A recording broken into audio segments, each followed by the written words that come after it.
sada ovdje Dinamove klupe Kruno Jurčić i svi pričuvni igrači. Došli su i oni koji su ozlijeđeni, koji nisu mogli igrati. Došli su svi oni koji su dio sebe ugradili u novi 11. četvrti uzastopni naslov prvaka Hrvatske.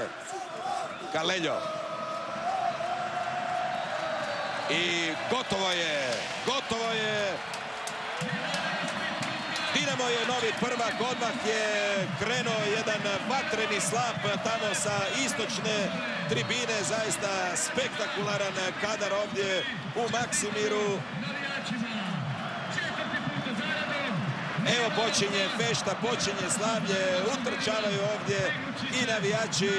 A da vidimo ima li naš Marko nekoga dolje pored terena i može li dobiti prve izjave od slavljenika. Evo, baš ganjamo slavljenike, tražimo nekoga, vidit ćemo hoće li to biti spreman za razgovor.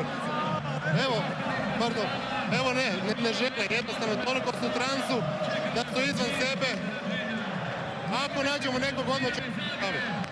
Dobro je, Marko, dopustit ćemo naravno igračima i stručnom stožeru Dinama da proslave i ovaj 11.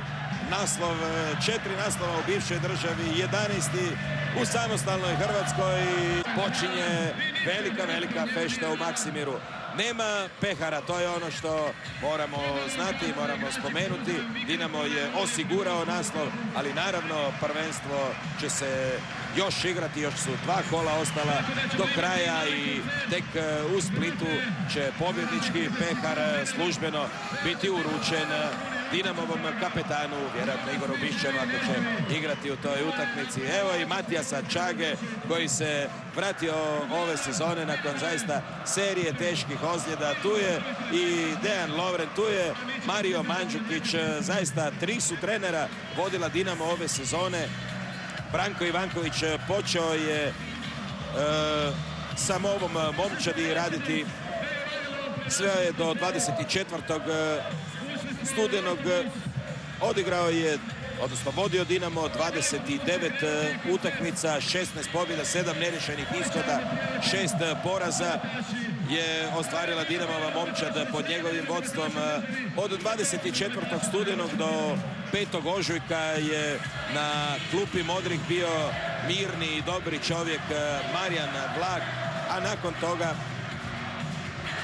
on je vodio Dinamo samo 8 utakmica, 5 pobjeda i 3 poraza. Ostvario je Majo Vlak. Kruno Jurčić je ostvario 11 pobjeda, 1 remi sa Osijekom. Sada je dodao tome i 12. pobjedu. Razlika pogodaka 33-4.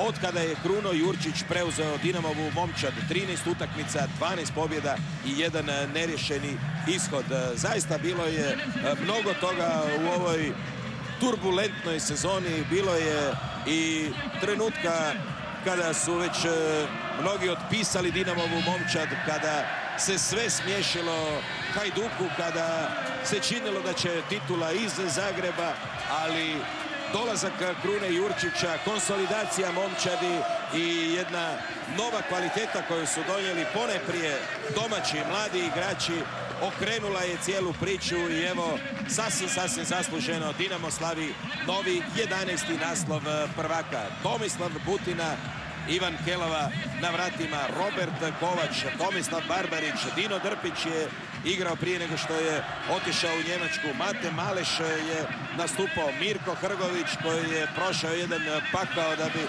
napokon i on bio prigrljen od Bad Blue Boysa, od najvjernijih Dinamovih navijača. Otkriće Dejan Lovren za kojeg Tomo Butina tvrdi da je apsolutno budućnost Dinama, jedan od najboljih srednjih braniča uopće u Hrvatskoj. Luče Ibanjez koji je stigao i odigrao 33 utakmice, postigao 1 pogodak, dugo se vraćao i eto koji u 27. godini nije bio onako dobar kao što je bio dobar prije nekoliko sezona, ali i on je ugradio sebe, odigrao 25 utakmica, zabio 1 pogodak. Carlos je igrao jedan dio sezone pa je onda otišao u Varaždin.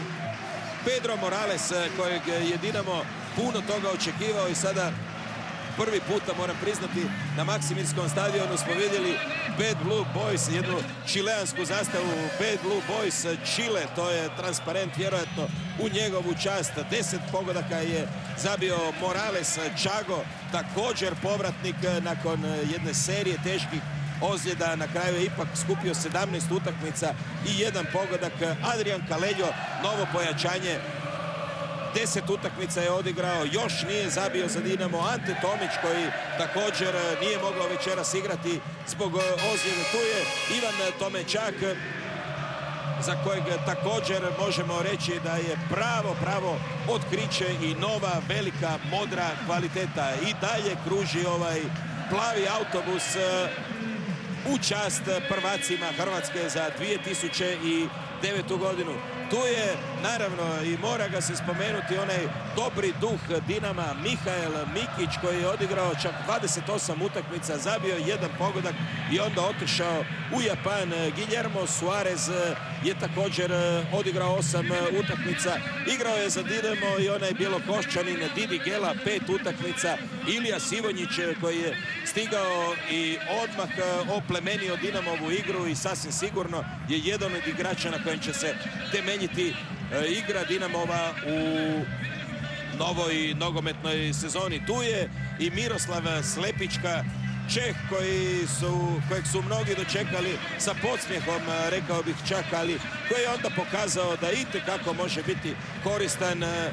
Zaredali su njegovi nastupi, 9 utakmica, 6 pogodaka je zabio.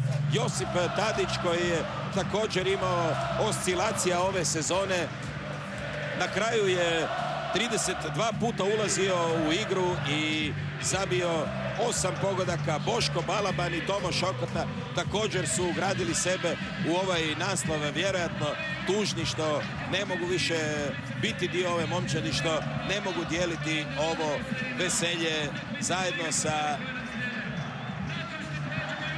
svima onima koji su zadržali titulu u Zagrebu i koji su Dinamu donijeli novi 11.